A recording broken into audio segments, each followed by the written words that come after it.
All right.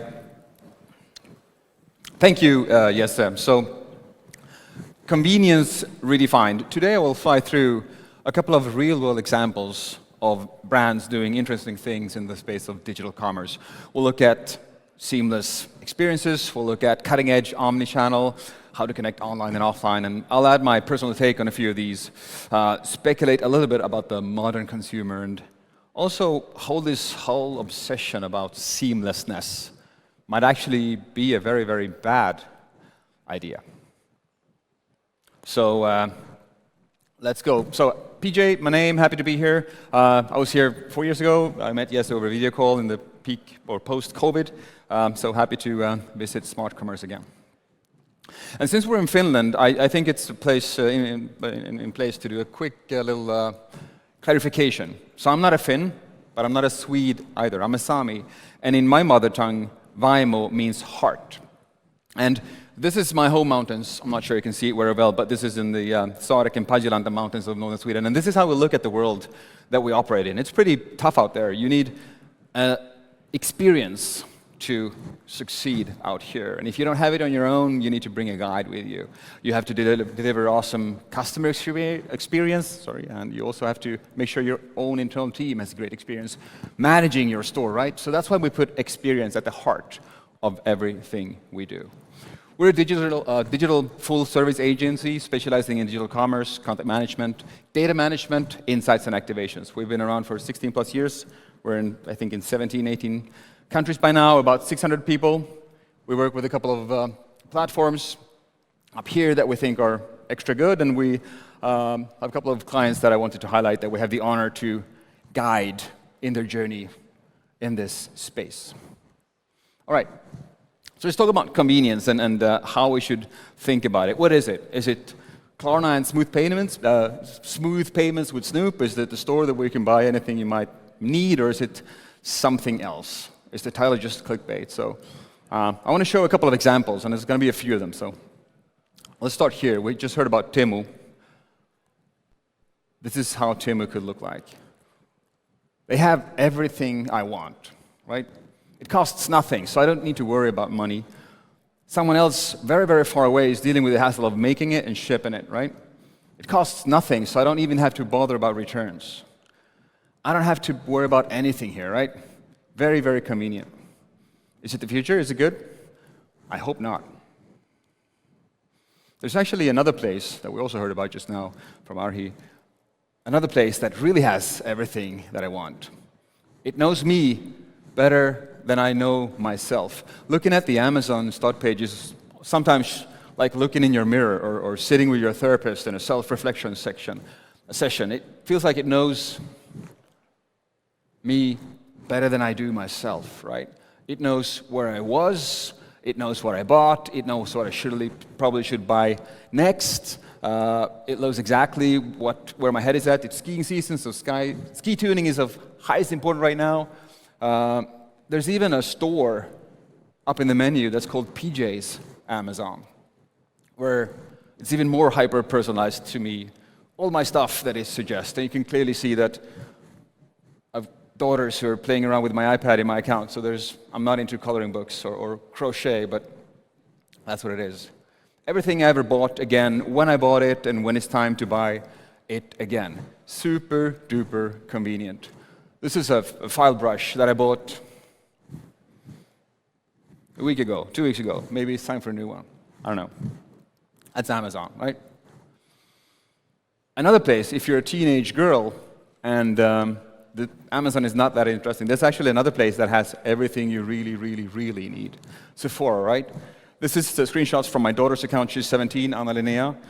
Sephora is doing this brilliantly. It's super convenient. It knows exactly what's new for her, although I doubt it. She has like 5 of these, and there's always a new hairdryer to spend a couple of €100 on, I don't know. Pick up exactly where she left off. It knows exactly what she has in the basket. Chosen for you based on everything she's done at Sephora. This is super convenient, super popular app. I watch her use it. This is real. It happens. It works. She shops here. If you're a guy and home electronics or appliances is more your thing, Best Buy in the US is maybe the place to go. And one of the things that they do that I think is interesting is sometimes an image from the studio and the retouch script is not enough. You really want to see how the product really looks like. So they have customer images these days. So this Apple HomePod has 125 customer images that really give you a much better sense of what this product really is about, right? I think it's pretty good. Another thing that Best Buy does, is sometimes you just want to touch this, lift it up, and then feel it in real life. So they all do the same thing. This is the app. Recently viewed. You go to the detail page. You can see where you can pick it up at your store. There's only 2 left in this store. More importantly, there's a demo on display at Best Buy, Butterfield Road. Super clean. They also do a really cool thing with video chat, so you can actually chat over video, over someone who can actually walk over to your store and mess around with it if you're not there yourself. Super convenient. I think this is great. Now, another convenience or inconvenience, if your favorite brand happens to be a women's brand and the store is hiding your stuff in the very back, so you have to kind of walk through the super expensive yoga pants and scrunchies and crop tops to get to your stuff. Super inconvenient in a brick-and-mortar world. But in the online, the store can magically rearrange itself so that it's your store, it greets you, it knows what time of day it is, and your stuff is on the table right there immediately after the door when you walk in. It knows that you prefer sandstone, it knows that you prefer beige and blue, comfortable, relaxed wear, it knows exactly where you left off. Lululemon is one of my favorite Canadian companies in retail, and they do a lot of cool things. They do a lot of in-store things as well with the app, but I want to talk about in-store with this example. Zara is the champion. They're the king of store mode in the app. This is a screenshot of the app when I'm outside the Hamngatan store in Stockholm. So the app automatically knows when you're close to the store. And they do a ton of different things. For example, you could reserve a fitting room in the app. You walk up with the QR code and you cut the line. And this might look gimmicky, but it actually works. I've tried it. And as a father of 2 teenage girls, I've also seen and experienced lines that can be horrible. So this is actually a thing that brings value. Pretty basic, but still very, very convenient, right? Zara is doing another really cool thing with the automatic store detection. If you happen to have something in your cart or in your saved items, it'll pop up as you open the app. I'm at Hamngatan. I have this little T-shirt in my saved items, and the app tells me, without me doing anything, that they have this in stock. They will even tell me where in the store this is. Now, this is pretty advanced, but I think this is close to best class omnichannel experience. Zara is just so good at this. They do a couple of other things, such as QR code scanning. If you're in the store looking at a shoe and you, for some reason, want to, save it for later, you scan the QR code, and you can fiddle around in a 3D render of it. Not sure why that would be relevant when you're holding it in your other hand, but still, a lot of these things just show that these guys are innovating. These guys are doing incredibly well as well. I think Zara is just killing it in this space. Last thing with Zara, one of the things that they do that is super basic, one of the most common user journeys and one of the most common interactions that a user does on any online site, in any shopping journey, is browsing. To the left, this is me. I'm logged in. The app knows I'm a dude. It has the men categories pre-selected, and I open winter wardrobe on the left. To the right is my daughter's with her account. She has a completely different start page, but the browsing experience is the same. And this is real time. I'm not faking this. This is real-time screen capture of browsing from product to product to product to product. No one is touching the menu. No one is doing anything other than swiping and tapping, swiping and tapping. This is actually how my daughter shops on the desktop and on the phone. It's just never-ending. It's a never-ending scroll fest. And it's just so fast, and it's so smooth. I love what Zara is doing here. I think they're just really, really excellent in this space. Let's go to Nike. This is the Nike app. Same thing as you saw on Lululemon. It knows me. It knows what time of day it is. Apparently, I love blacks and whites at Nike. It knows which bestsellers to hit me with. It even knows nearby stores, stories for me. All of this is very, very personalized. So Nike is doing a really cool thing. It's very smooth, very seamless. One of the things that is interesting, though, is this page. So I have a Nike account. I'm a member of their member watch program. If you look closely, I'm not sure you're able to see it. This is the desktop site on a PDP, and I'm not logged in. I'm actually logged out. This button says sign in to buy. Nike is deliberately introducing friction onto the PDP. I cannot add this to cart. I have to log in. Logged in, hi PJ. Now I can add it to cart. So who in his right mind will purposely introduce friction at the very critical point in the conversion journey? What happened with conversion optimization, express, one-step, pay with your face, instant delivery experiences, right? This is pretty interesting. Friction on purpose. So it's an interesting question. I'm going to show you a few examples of answers to this question. And let's start here, back in the 80s. I'm now exposing my age. I grew up with this game. Should have sound.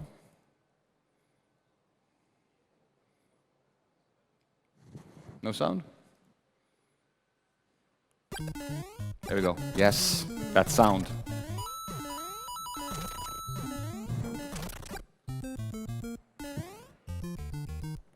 Look at what I'm doing here. It's not me, but I've done this. You can actually pass the entire World 1-2 underground level without doing anything. No jumping, no taking out the enemies, no risk of dying, not at all. Super convenient, right? That's answer number one. Another perspective on the ultimate convenience, the ultimate ease. This is a scene from WALL-E, Pixar movie. I think it's brilliant. Scary. This is WALL-E roaming around in a world where everything is just there for you. Zero effort. You don't even have to do anything. You just sit in your chair. You don't even have to use your feet. You use it for ordering food and pausing Netflix, but this is a vision of ultimate convenience.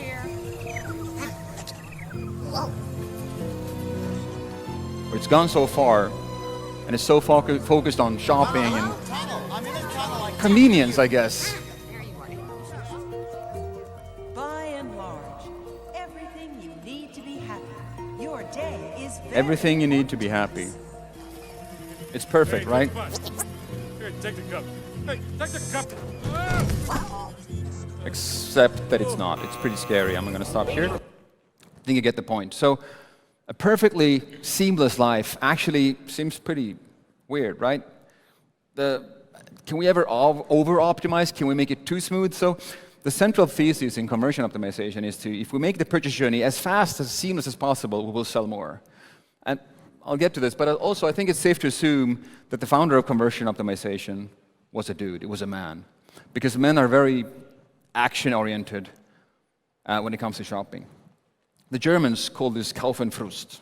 If you tell a man to go into a grocery store or a shopping mall and buy two things, this is how his journey is going to look like. Enter here, store 1, store 2, exit there. Super fast, right? Ask a woman to do the exact same thing. Enter here, spend half her day or lunch or 2 hours at least hitting everything in this store just to get those two things. So the Germans call this Kauf und Lust, and it's actually something in there. Some of us look at shopping as an adventure, right? Let's go shopping. Others have a very different perspective. Please, no. I don't want to, right? So there's something there.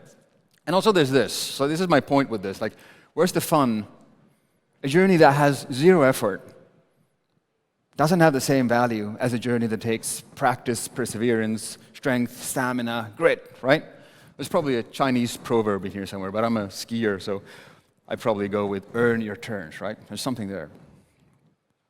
So we've seen a few examples of highly convenient customer journeys, and we also realized that removing everything could be a bad idea, right? So I want to go back to some interesting examples again, and I want to start in this book, Steve Krug's Don't Make Me Think. I think it's an old book by now, but there's still a couple of old truths in there.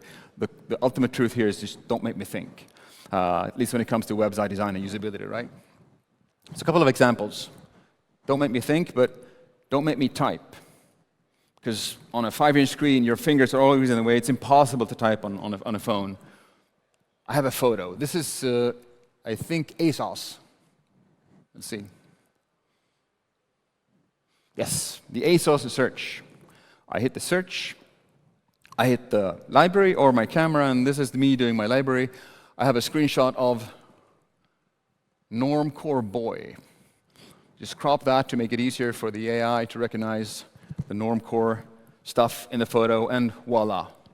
A perfectly curated collection of Normcore for me. Super easy, just one more examples. I go into, let's try some Gorpcore, Ken Watanabe. Let's see the essential Gorpcore teddy fleece jacket, right, in beige or sand.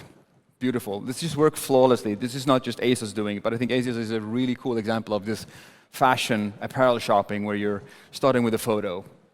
And Kaki, I think I went with a crew for this particular piece. Super convenient. Another example, don't make me type. I have a voice. Another way of quickly telling the app what it is that you need is just to say it out loud, right? This is not new either. Again, this is me in the Sephora app. Bronzer. I hope the sound is okay. Bronzer, right? There are bronzers. Probiotic serum. Probiotic serum. Sure, there's that too. Yum pistachio gelato. Pistachio gelato. I'm sure there's makeup that's called exactly Yum pistachio gelato. Easy bake blurring loose baking and setting powder. Easy bake something, something, something. Setting powder. I'd love to have a zip of whatever these Do you have Lady Gaga makeup? copywriters are drinking. I can ask questions. Do you have Lady Gaga makeup? Of course they do. I need a gift for my 15-year-old daughter for less than 20 bucks. Super common question for a dad in Sephora. Works flawlessly. Under 20 bucks. Do you have gift cards? Do you have gift cards? Another super common question for a dad shopping for his girls at Sephora. I feel really tired. Another honest quote from a dad trying to shop for his teenagers. I feel tired. You know, I want to smell fabulous. I made this one up. I wanted to see if it worked, and it does. Of course, there's something that makes me fucking fabulous for $405, right? Sephora is doing a great job on voice search. I love it. Last example on don't make me type, because I have Amazon.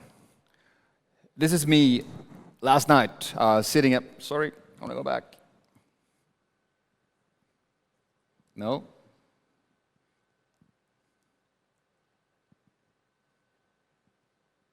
Yes, this is me last night trying to make a good example of Amazon Firefly. This is old technology that was called Firefly when it was launched. I'm pointing my Amazon app at my desk. This is Henry's desk in our Helsinki office, and I just randomly point at stuff that he has. A finger strengthener, a wooden goat, and of course Amazon has plenty of wooden figurines. A grip strengthener, and of course Amazon has almost exactly this product. The Logitech, what's this, the MX, I think 705, 720, nailed it perfectly. The Lego set of a classic, this is fine scene, of course. Even like an arm for headphones, Amazon has everything, and it's ridiculously fast. This is real time. I'm trying to kind of push it to not recognize something, recognize the Anker S600, pointing at the wall, at a mouse mat with a Japanese wave, nails it again. I'm really struggling now to trip this thing up. A monkey hat. And it didn't really find the monkey hat, but I'm sure there's a monkey hat that looks exactly like this at Amazon. What about this guy? Koskenkorva, the Koskenkorva cap. Cashmere cowboy, the social club, honey, whiskey, something. It took a Finnish vodka brand to trip up Jeff Bezos' matrix, right? So I think this is pretty interesting. I got a bit flustered here, so I like, does this even exist if Amazon doesn't have it? Is it a real glitch in the matrix? I Googled it. I Googled Koskenkorva cap, and there are no Koskenkorva caps, not even close, not even ones that look similar to the one. I even went to GPT-4o and asked, like, hey, I have seen a white cap with Koskenkorva on it, but I can't find it. Like, what's the problem? And even GPT is kind of struggling a little bit. Came up with a pleasant answer, obviously, but I hope you get the point. So, peak experience. Just point at whatever I want. Remember the Wall-E scene? Everything just ships to your door within a day or an hour, depending on where you are. Peak convenience, right? I think these are good examples. But if we remember Kamprad, he figured another thing out in the 50s or 40s when they launched. Like, make the customer pick it up from the warehouse, transport it home, unpack everything, assemble it. Spend 1 hour doing that, and then spend another hour trying to assemble it again. And hour number 3, admitting defeat, picking up the manual, and now successfully assembling it, right? Recycle the cardboard. Ingvar Kamprad figured out that the more time, the more we invest in our product, the more value we attribute to it. Super perfect, and they make a ton of margin with this model. I think it's genius. Make me sweat getting my product. Another example, Yeti, we saw Nike doing member only buy. Yeti, that's the same thing. You have to sign in to buy some products. And luxury fashion retailer, and they have sell a lot of super expensive shoes that always sell out. So what they do is they have a thing they call launches. It's actually a draw. You pay for a ticket. You specify your size. You specify it's a checkout process. You pay for a chance of getting this shoe. Make it scarce. Beautiful. Speaking of luxury fashion, I think this is my last example. Supreme, one of the most credential or like esteemed sneaker or streetwear brands out there on the planet, they're incredibly hard to get. This is their actual website. It looks like in the 90s, and it is. And it's on purpose, and they can get away with it. I'm not sure it's accessible. I think it probably is because of it being so simple. But this is how the Supreme.com website looks like, or Supreme New York, or whatever they're called. The store is currently closed right now. This is yesterday, because they're launching new products. Whenever they launch, things sell out immediately. And this happened a couple of years ago. Every time they launch something, the customers are hoarding the site. And there's a couple of programmers that actually went and built a bot where you could place an order beforehand, and they had a script that went onto the site and bought your product in a matter of milliseconds before everybody else. It was called the Supreme Sale. It was actually a huge success. They made a ton of money. I'm not sure how it ended, but these days there are ways of stopping it. One of them is placeholder products. So this is a common thing. We have a couple of clients in this space. You do dummy products that cost a ton, like $10,000, and hope that the bots catch them. Obviously, there are other obstacles. We've all seen this. We've all learned to hate it. Like, it's really, really hard sometimes to get past the captchas, right? Stop the bots. Now, they seem to get worse and worse. This is something that I see more and more these days. I don't need to identify buses or motorcycles or tractors. I just need to check in a stupid checkbox. And you might think that the bot police have gotten lazy and stupid. They don't even care to try to catch you. And this is actually it's actually the opposite. They're not stupid. They're not dumb. The truth is, they're not after the bots. The bots are fine. They're fast. They have super high intelligence. They never do anything wrong. They understand and do everything perfectly because they talk the same language as the store is built in, code. The bots are actually welcome. And this is actually not trying to identify the bots. It's trying to identify the humans. The humans with all their emotions, considerations, feelings, poor eyesight, thick fingers in a way that can't even hit the right things on the screen, or a cursor that misses the target half of the time. What a waste to serve humans, right? Some of them even go on stage and actually advocate for making the customer journey zigzaggy and introducing friction and making the journey into an experience and talking about Kaufenlust and earning your turns, right? No. Send the people, the human, to the battery farm and give them Netflix and let the machine deal with the machine. So that's it. I said at the beginning that this could all end very badly, right? So I'd like to inject a bit of nightmare fuel at the end of my presentation. This is the battery farm in the Matrix. So be careful with those captchas out there. Okay? That's it. Thank you. We're out here on the floor. Come talk to us. Happy to continue the conversation. Wow, thank you so much. It's 2025 and you're telling me now about the Super Mario trick. I would have needed that information 40 years ago. Still around, still works. Excellent. Get it on table. So how more convenient can these stores become? I think pointing at things and it pops up. A lot. There's a lot of work to be done. I brought up a couple of examples, but these are the leaders. No one is even close to Zara when it comes to browsing. The second and third runner-up are just way, way behind. No one even gets close to getting to 15 products that quickly that I just did on Zara.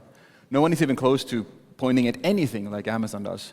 So these are the leaders, but the rest of us are sadly, but good for us, I guess. Tons of opportunity, but there's a lot of work to be done, I think. But then you also said that it can be too convenient. So Yeah. where to draw the line? How do you find out? Yeah, I think that's in the power of personalization. Every phone and every computer knows exactly who's behind the keyboard or the screen. So it's just a matter of maybe adapting automatically. A lot of sites do this very well. You saw Amazon recognizing that I'm a man and should shop something from a wife for Valentine's Day. So I think this is going to be part of the experience going forward. We'll see more personalization in the actual interface that fits better than just one way of navigating a site for everyone.